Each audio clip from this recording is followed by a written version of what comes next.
for this kind of introduction, and it's great to be here. And it's great to have the opportunity to talk to you, and I hope especially also with you, about this relationship between the United States and China and how Europe fits in. Now, this is a big topic, right? And we are never going to do justice to all its dimensions in the hour and a half that we are going to be here. But what I want to do is to offer you a couple of pointers, a couple of notions which I see shaping the relationship between the US and China, and also particularly what that means for Europe. And hopefully we'll have a good discussion based on that. So Floris asked me to, or gave this session the title, The Eagle and the Dragon. And then I went searching for a good image, and this one popped up. And of course, it's made with AI. And of course, it represents, I think, one of the key features of international relations at the moment. And to just start off with a massive cliche, that the relationship between the US and China is by far the most important bilateral relationship in global politics, and in global economics, and in global technology developments, and in global trade. And it covers all these different dimensions, and it is by far also the most important relationship that's going to shape how Europe develops its own role as an actor. Because as Floris mentioned, I see the relationship between the US and China and Europe as part of one integral system. And the position that the EU is able to take within that triangular relationship is very much also dependent on how the relationship between the US and China bilaterally develops. What I want to do is walk you through what I see as currently the 5 T's of the US-China relationship. And those are tariffs, trade, technology, Taiwan, and transactionalism. And all these 5 T's are interconnected. And so I probably won't be able to nicely analytically go by them step by step, because there are cross links between each of them. But these 5, I think, shape at least current thinking in Washington also about the relationship. Perhaps on that notion of what does Washington think? Washington thinks nothing.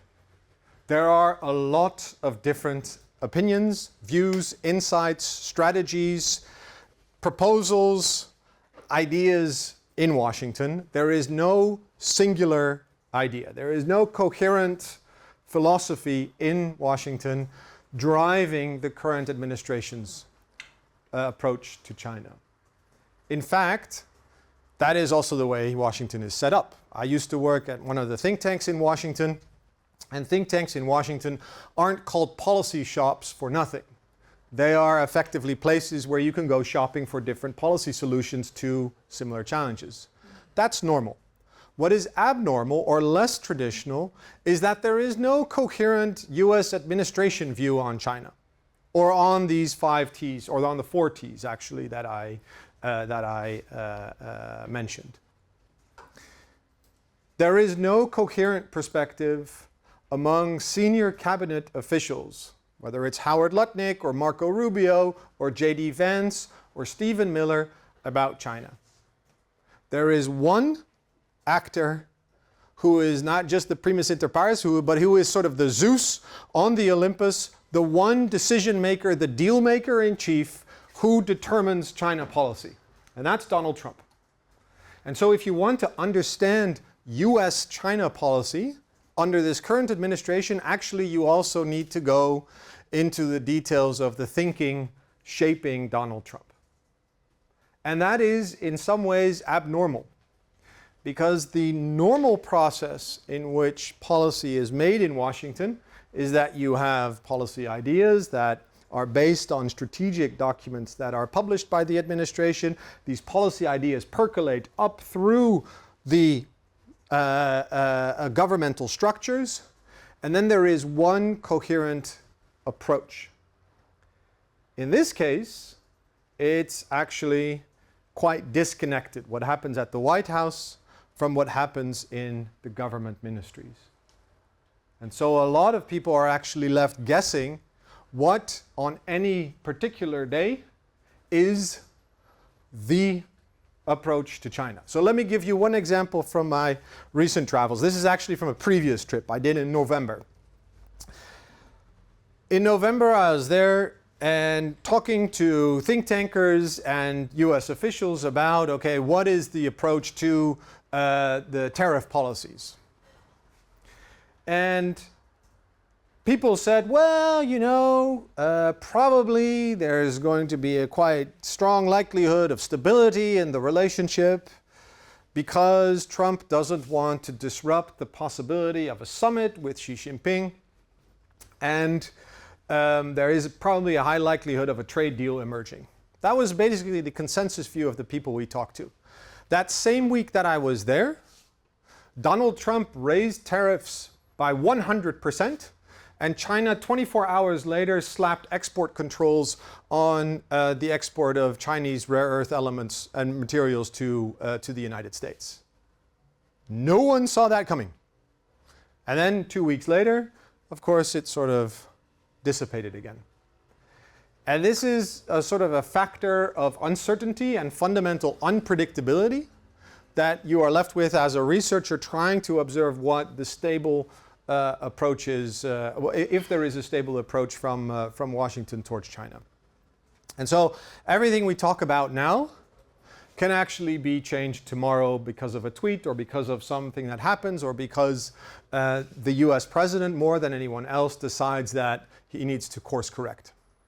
In fact, before I get into some of the material, this was also underlined in my conversations.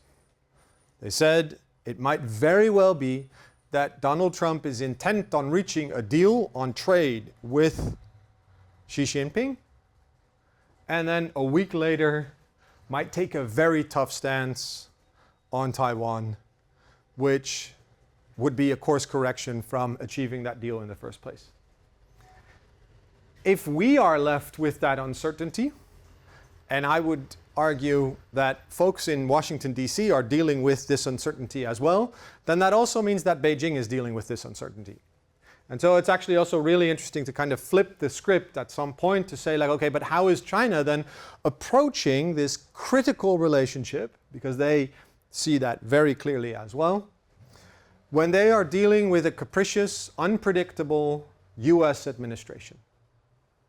And so that dynamic, I think, remains very vulnerable, despite the fact that I think today, on the 23rd of June, we are actually in a pretty sort of stable relationship. And that has everything to do with the outcome of this summit. The summit outcome was good, at least from the perspective of it not being a complete train wreck, right? Because it could have been much worse. Imagine if their interaction would have been somewhat similar to the first interaction between Donald Trump and Volodymyr Zelensky, right? That would have been an absolute nightmare. The summit was very positive in the sense that it created a sense of respect from both leaders towards each other. And at the same time, a number of very clear messages were given, particularly by Xi Jinping, towards the United States. And that had everything to do, of course, with Taiwan, where Xi Jinping underlined the fact that Taiwan was a critical issue that, if it was mismanaged, could lead to real great power friction. One of the reasons why I think the summit also went pretty well is that Donald Trump doesn't really have a firm strategic agenda that he wanted to push at that summit. He wanted to get a deal on trade. He wanted to present himself as a global leader alongside the leader that he respects the most. Of all the leaders globally, he respects Xi Jinping by far the most. And he shows a great affinity and great deference to Xi Jinping. Even yesterday, he called Xi Jinping a leader who has great stature and who again, he takes very, very seriously. That seriousness is also an outcome, of course, of the way in which Donald Trump looks at international relations. He sees international relations not as a system where you have international institutions and international law that constrain the activities and behavior of nation states. No, he sees the international system as primarily large states that are led by strong men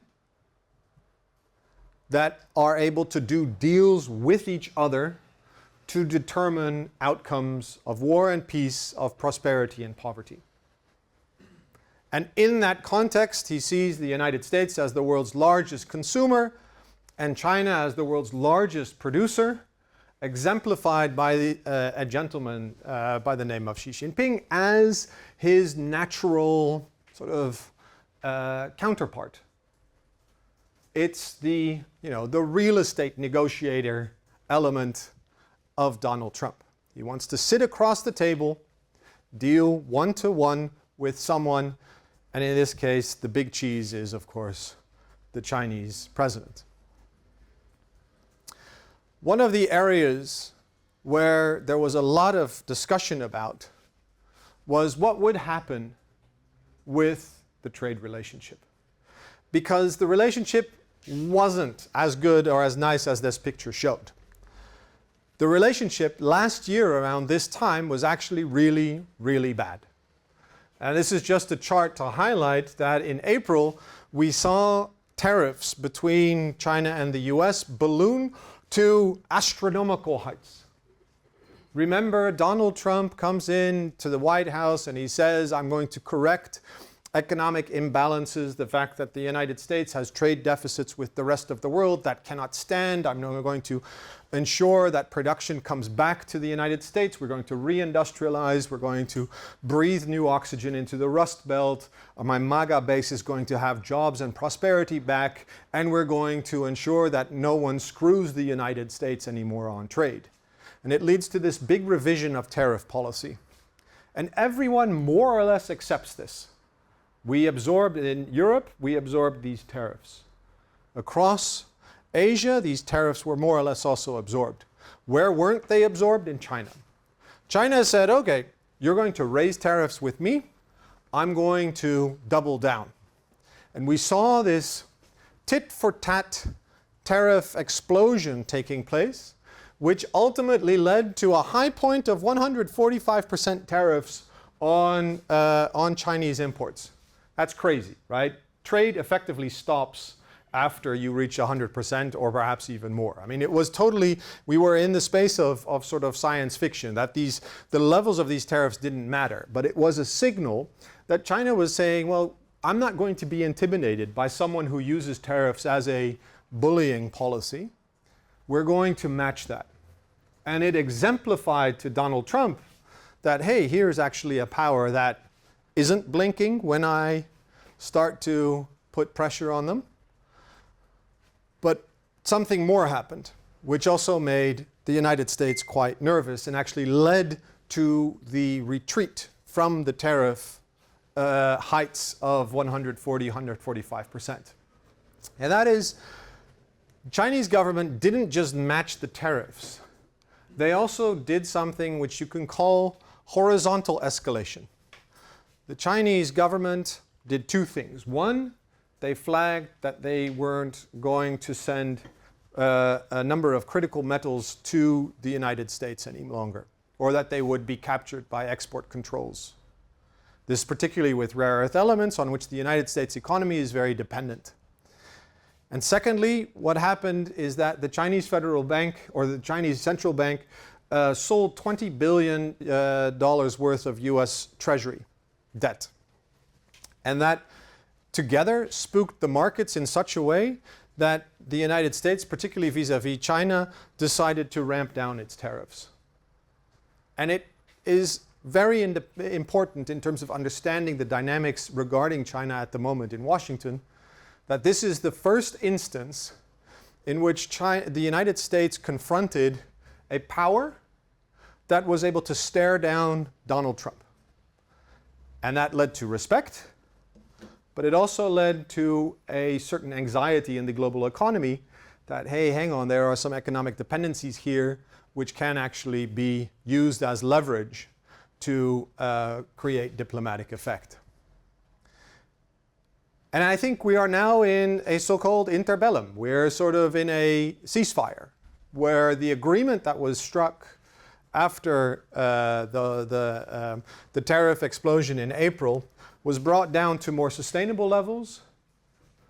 And the relationship between the two leaders is now much more on a sort of on a little bit more of a stable or an even keel, because also China showed that it wasn't going to let itself be intimidated on the front of tariff coercion. Connected to that is the second T of trade. So I hope this can be seen back in the room. But this is a chart which I found interesting, which highlights how actually dependent the US and China are on each other in terms of access to particular products or consumer goods. And again, we saw how this plays out in the recent Xi-Trump summit in May. Donald Trump doesn't believe in global rules-based trade. He doesn't think the WTO functions. He doesn't think the notion of multilateral rulemaking in trade terms delivers results for the US economy. What he believes in is deals-based trade, where you sit across the table from, in many cases, another strong man, and you make a deal about how much soy I'm going to sell you and how much rare earth elements I'm going to get in return. How many Boeings you are going to buy, and how many Christmas trees and decorations I can get in return. How many H200 AI advanced chips from NVIDIA I'm going to be able to sell, and how many, I dare say, electric vehicles, but they aren't cut out of the US market, or how many toys, dolls, or lithium-ion batteries the Chinese are going to sell in return. This is managed trade. And this very much from the perspective of the US. And here I'm going to come back on what I said initially. Here I do actually see not just a consensus in Washington, but actually a bipartisan consensus between the Democrats and Republicans that the future for their perspective, particularly with key trading partners like China, is one of managed trade, where there are going to be repeat negotiations about actual volumes. And that, for Europe, is highly complicated because we have been trained to think in terms of rules-based trade, where the state doesn't determine the amount of trade that actually happens, whereas the United States is, particularly in the relationship with China, very much developing in that direction. So I mentioned H200 NVIDIA chips, and this brings me to the third T, where a lot of tension is playing out. And while I think that in trade terms we've reached a point of more or less stability, that in technology terms we are in a phase of increasing unpredictability, assertiveness, and competition. And if this dynamic in the technology space isn't managed, it's going to infect also the relationship on trade. So there's a lot to say about the US belief in the future of artificial intelligence. And we don't have time to go into all of that in detail now, except to say that the Trump administration, as well as the US economy, is a massive believer in the potential of artificial intelligence, not just in terms of increasing productivity, but also in terms of the national security implications. The ability of advanced AI models to either protect US cyber infrastructure or to find and identify weaknesses in the cyber infrastructure of potential adversaries.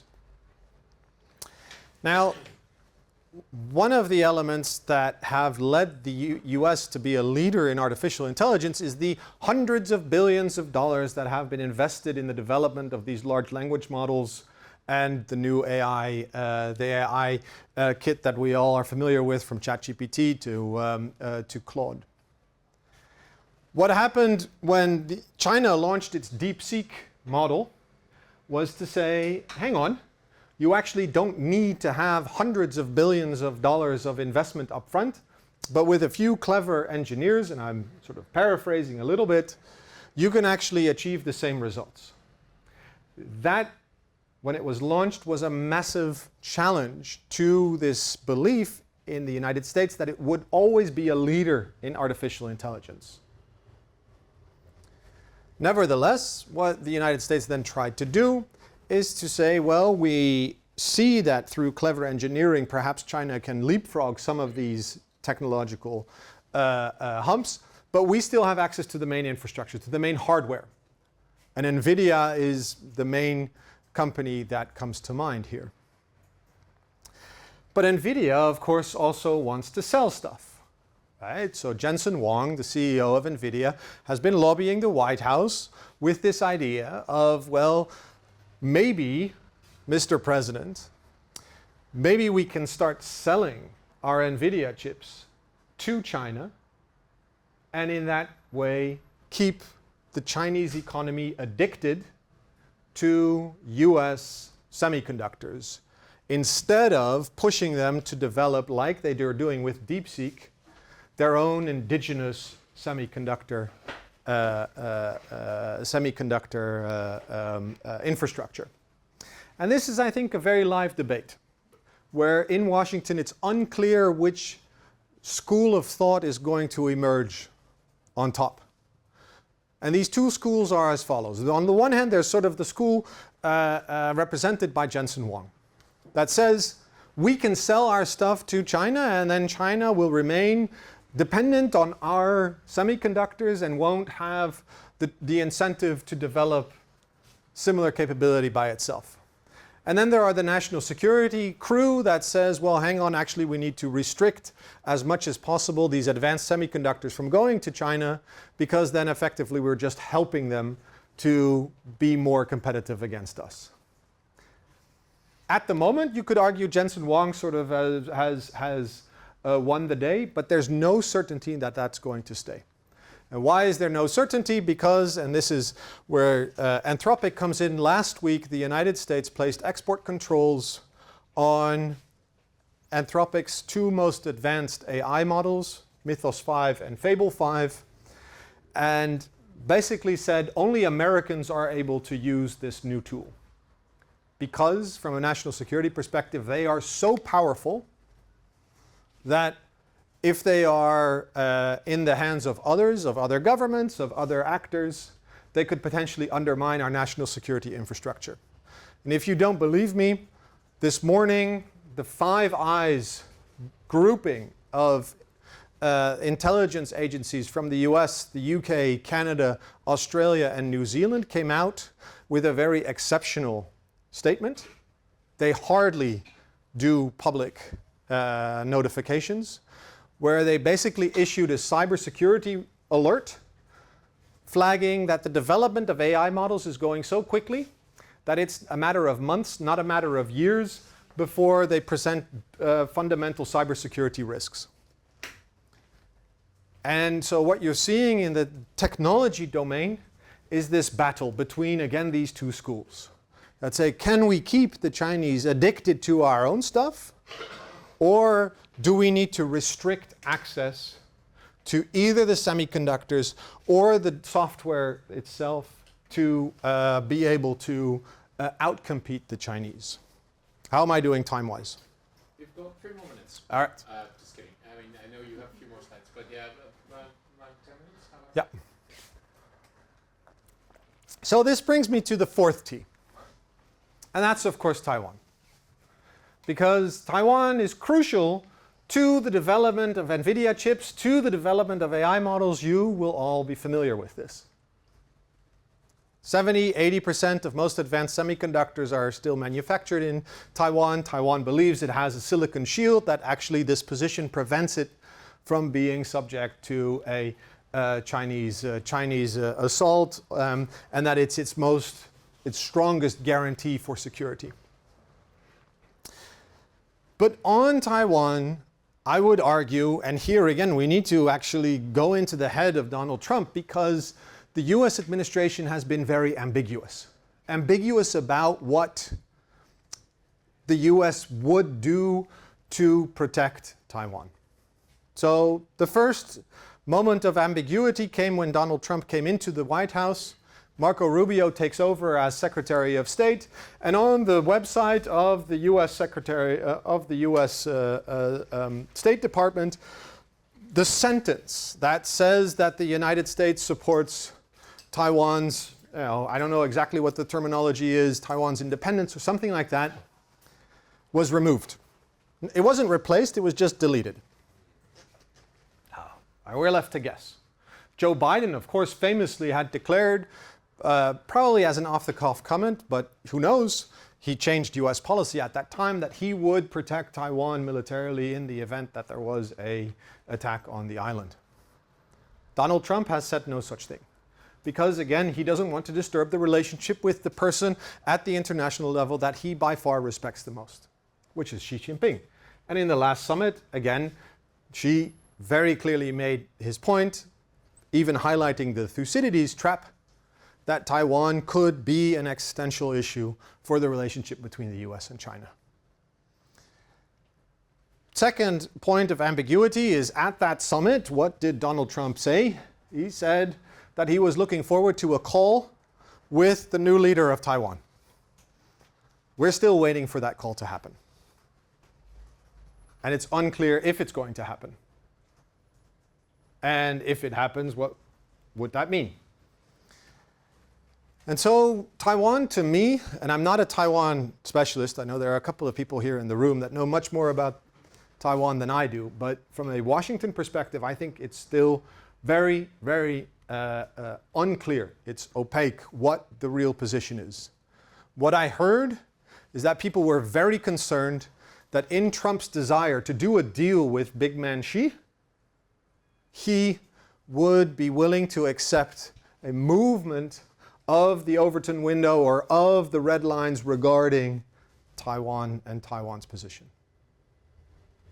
And arguably, you could make the point that that is also what happened, because Xi was very firm on Taiwan, whereas Trump was much less so. One element I want to flag regarding Taiwan, and particularly the security dimension, is what's happening in that other strait, the Strait of Hormuz. Now, why is it relevant to talk a little bit about the Strait of Hormuz? The Strait of Hormuz was a war, or the Iran war was, of course, started by the United States and Israel earlier this year in February. It lasted more than 100 days, whereas Donald Trump said it would be over in a couple of days. It was a small excursion, but actually it was a massive military operation from the United States. A massive military operation where a lot of the most advanced military equipment of the US military was depleted. Think of air defense systems, but also advanced missiles, the stuff you need for conventional war. The stuff you need if you want to deter a conflict over the Taiwan Strait. What also happened with the Strait of Hormuz crisis is that Iran showed that you can blockade a strait and that the US Navy is incapable of breaking that blockade. And if you want to be pessimistic, that is a signal also to Chinese generals that are advising the leadership in China about scenarios regarding Taiwan. I don't believe that a Chinese offensive is in the cards, absolutely not. But I do think that deterrence over Taiwan has been significantly reduced. There was even a point during the Iran war where the United States had to backfill some of the military capabilities in the Middle East with assets that were actually on Okinawa or in South Korea that were deployed to maintain a deterrent posture in the Taiwan Straits. And so these things are connected. And so it matters a little bit about how the US military emerges out of the Iran war and what that means also for the deterrence posture vis-a-vis the Taiwan Straits. Then let me close with a couple of points about Europe, how Europe fits in. And this leads me to my final T, transactionalism. Donald Trump is a highly transactional president. It's something he prides himself on. He's the deal maker in chief, and deals are win-lose in his thinking. They are not win-win. There is always a counterpart who comes up strongest, and he is using all levers of state power to deliver the strongest deals. And he's particularly capable of doing that vis-a-vis Europe, but also vis-a-vis its Asian allies. Why? If you are in an alliance relationship with the United States, that actually gives a transactional president more levers to push on. If you don't have an alliance relationship, if you don't have a security dependence on the United States, well, then the US can't play that out. We see this happening with respect to Greenland. We see this happening with respect to Zelensky. And this transactionalism has a number of features. The transactionalism is characterized by, again, connecting different policy domains that particularly we in Europe think are disconnected and applying them as a collective to put maximum pressure on a target to extract significant benefits or rents. I am going to put tariffs on European countries if I don't get Greenland. I am going to put maximum pressure on Ukraine to give me access to rare earth element deposits in Ukraine. Otherwise, I'm going to withdraw my military support. I am going to strike for the Europeans, disadvantageous trade deal because I'm going to connect it to my support for Ukraine. This is transactionalism, where everything is on the table all the time. And this is something that Donald Trump is very, very good at. And we in Europe are very, very bad at. And we've had to have a crash course in how to deal with transactionalism. Another feature of Trump's transactionalism is that there is no process. It all happens within the Oval Office itself, within the position and the power of Donald Trump as the chief executive in the United States administration. And so it's very capricious. It can change. It can change based on a whim. His focus on Greenland may shift to Iran from one day to the next, and then go back again. And so there are no guarantees, and this is, I think, the lesson with respect to China, that there are no guarantees that today's deal or positive environment might not flip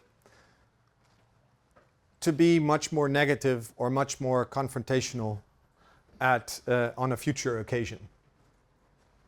And this is something in Europe that we've had to learn. Other countries around the world are much more familiar with this because they, in their own regions, they also have to deal with transactionalism. For us, this is very complicated.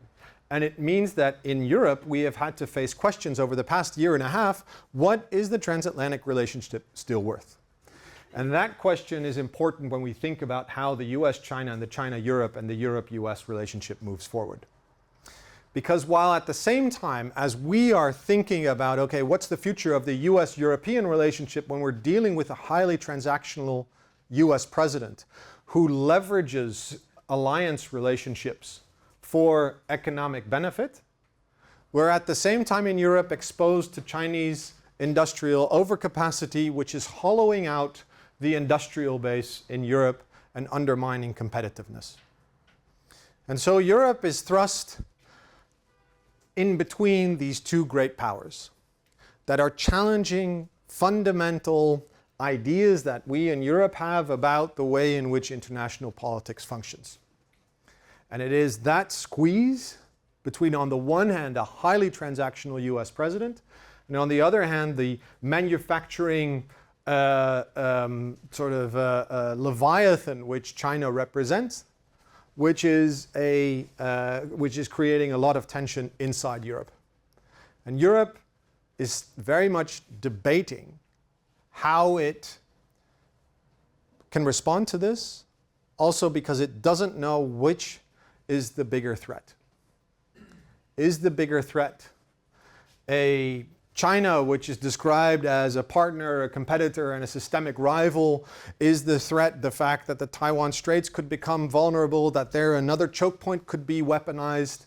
The relationship, the dependence relationship we have on China for our access to critical materials, and the way in which Chinese production is, again, undermining particularly the German car industry? Or is the key challenge that Europe confronts the fact that the security partner, the security provider that has provided, particularly also in a country like the Netherlands, a key fundament of our security policy, which is now being fundamentally challenged? What's the bigger threat? And you see the US and China playing this out in Europe.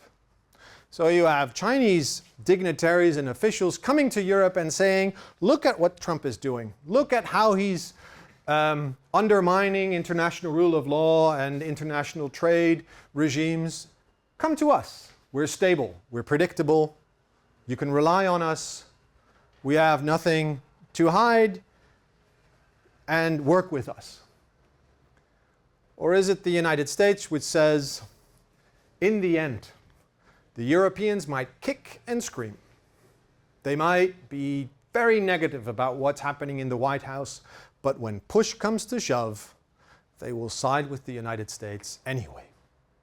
Because our economy is too intertwined, they're too dependent on us for security, and ultimately we have enough levers through which to keep the Europeans on side. And so this struggle between the US and China in many respects is playing out right here. And about that in Washington, Washington's thinking about Europe is quite pessimistic. Again, Europe doesn't know necessarily what it wants, that it's weak, that it's divided, that it's in a way at risk of being China's economic lunch, and that also generates this thinking that the United States has to tell Europe what to do and use levers to do that. And it's up to us, as Europeans, to develop our own, again, our strategic autonomy to be able to withstand that. Let me leave it there. Thank you very much. Thank you very much for